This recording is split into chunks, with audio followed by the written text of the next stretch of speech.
us it's a good thing to come to know why this city flourished that much. Okay. Okay. Because we said that it was built in 315 before Christ, but it flourished and has always been a city ever since. And why? Why? Because actually it's a city by the sea. There's a port to the right. You see all these cranes over there. So it's a city with the second largest port we talked about. And it is by the Gulf, by a bay called Thermite Gulf. So this meant that every time people would see their enemies coming over here, they would have enough time, because they would see them all the way there, to go inside the Acropolis behind us. The Acropolis is behind us. The Acropolis means it's the place at the highest point of the city, or it means that it is the most protected one. It comes from two words, Greek words, acro, which means the edge or the highest point, and polis, which means the city.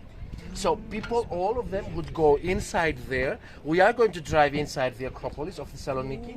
It was a small village. So they would close the gates, the soldiers would be out, men fighting, and women and children inside to be protected. Okay, this was the idea.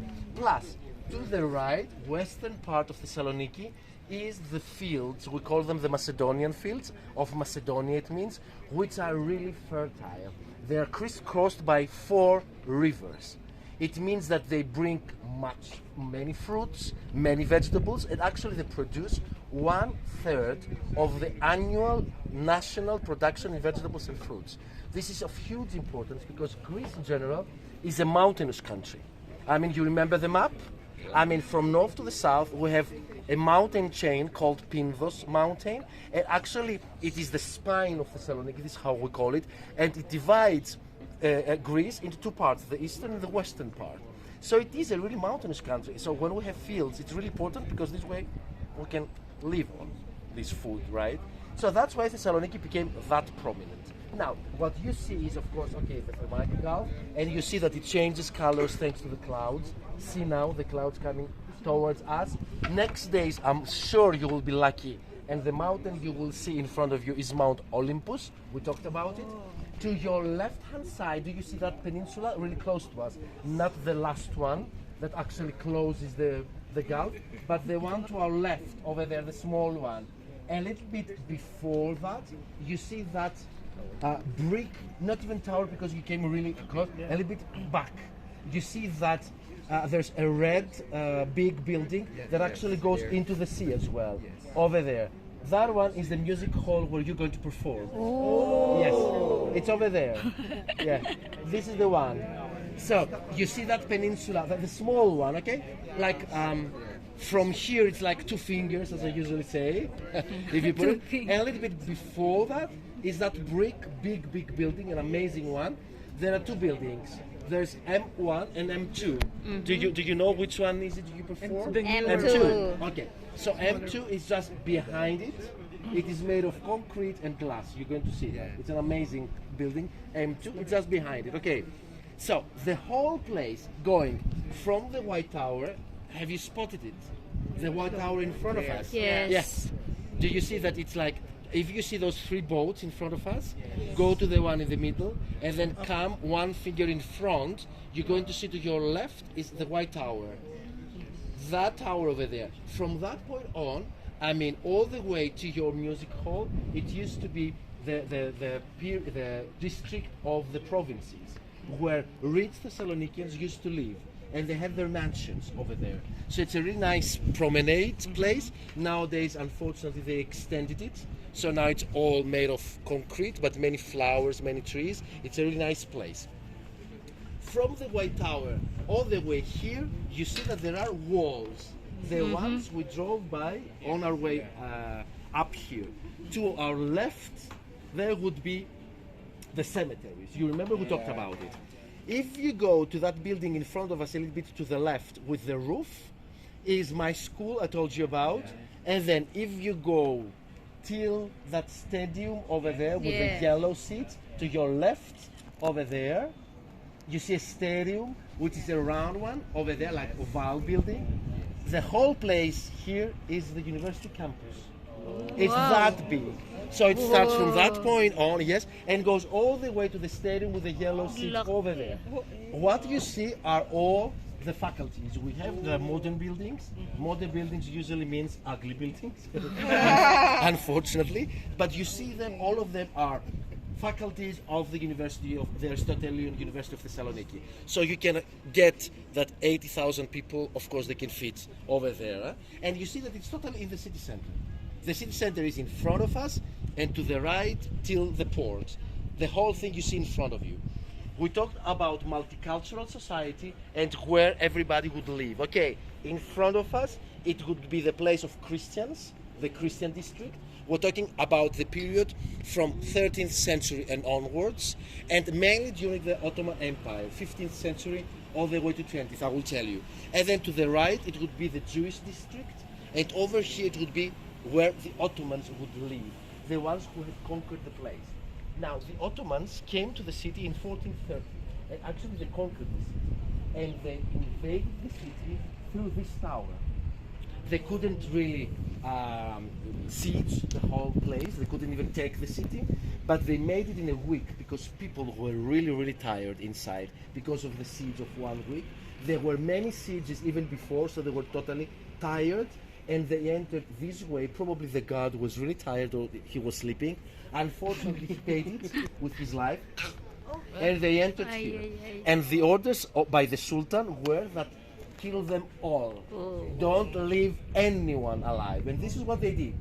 But after that, the Sultan woke up. Sultan is the king, okay? And he was like, oops, what have I done? I killed them all. It means that who am I going to rule over now? Because you know that you need to rule over some people to get taxes. We need to work, and the ones in head need to get taxes. So he was like, oops. So he invited back many people who had fled before to inhabit the whole city of Thessaloniki. It means, though, that back then Ottomans were more because Christians had already been devastated, okay, destroyed completely. Talking about 1430. In 1492, Jewish people of Spain were kicked out of Spain because the king and queen didn't want to have anything to do with them. It was a period when Jewish people were demonized. They were to blame for everything. I mean, if there was a heavy rain, it was Jewish people to blame. If it was really hard snow, it would be Jewish people to blame. So they wanted to get over with them. It was a period of the Holy Inquisition when witches would be burned down, you know. It was a really weird period of Spain. So they told them, you will be either converted to Christianity or you go out of here. Many of them converted because they wanted to stay in Spain, but most of them didn't want that. So they said, okay, we're leaving, but there was no place to go. They didn't know where to go. And the Ottoman Empire told them, come over to either Istanbul, the big city of today's Turkey, or Thessaloniki, because we are in need of merchants. We're in need of someone to take trade into their hands, because Ottomans were really, really good in administration work, but really bad at trading, really bad. So they called them over here. But they were Christians as well, and we Christians, we were really good in trade as well. So we were in constant rivalry with Jewish people living here. But for 2 centuries, Jewish people were the majority of population of Thessaloniki. And they totally transformed the character of the city. Nowadays, the ones that survived, we're going to talk more about it on the microphone, after the Holocaust that took place in the Second World War. You know that here the whole thing was, I mean, we lived it to our skin, as we usually say. The people who went to Israel and started a new life over there, they're really proud of being of Thessalonikian origin, and they call Thessaloniki Mama Israel, Madre de Israel, meaning our mother, mother of Israel, because they lived here for 500 years and they flourished. And they didn't want to change their country, they didn't want to change their homeland, because they wanted to stay in Thessaloniki. But of course, history had it that they couldn't make it. We will talk more on the microphone. Saying that, just for you to get the idea of the multiculturality of this place, it has always been like this. We had a break after the Second World War for 50 years, and then again, we have so many waves of refugees and immigrants coming over here. Again, Thessaloniki is a multicultural city. We have Russian origin, Armenian origin, Georgian origin people. coming over here. And this is something I really cherish. Now, last thing to ask you is that the Ottomans decided to live here in the upper town. So this place was inhabited by the Ottomans till when we got totally liberated by them in 1912. It means it's been Christian over here for the last 110 years, okay? But before it was Ottoman. I mean, in general, Thessaloniki was an Ottoman city for 500 years. I told you about it. My great-grandparents were born Ottoman citizens, actually, over here. This is the case. Can you tell why they decided to live here, in this place here, and not over there near the sea? The monitor. The monitor. Exactly. Exactly. This is it. I mean, they could always control. Okay, they would exercise control over their subordinates because they were in rule. Okay, they would rule. On the other hand, it would be that here you would have better wind, a breeze, fresh breeze, just like the one we're having right now. Not the case over there, because by the waterfall they would have walls. It means that they would be totally like locked in over there. If there was rain, then rain would take much trash and a little bit of poopies all the way down there in front of your door. So for hygiene reasons, they didn't want to live here. Christians and Jewish people would live all the way down. Then the waterfront walls would be brought down in 1850, and then at last, the city could breathe in better wind and better air over there. So that was the idea, more or less. That is the mountain. No, a little bit over there, but not in front of us. It is a mountain chain. It started clearing out, exactly. But let's say that you will sit in front of you, towering up. Literally, you're going to see it. Really, the highest peak is going to be in front of you. So little by little, if it clears out, or next days for sure.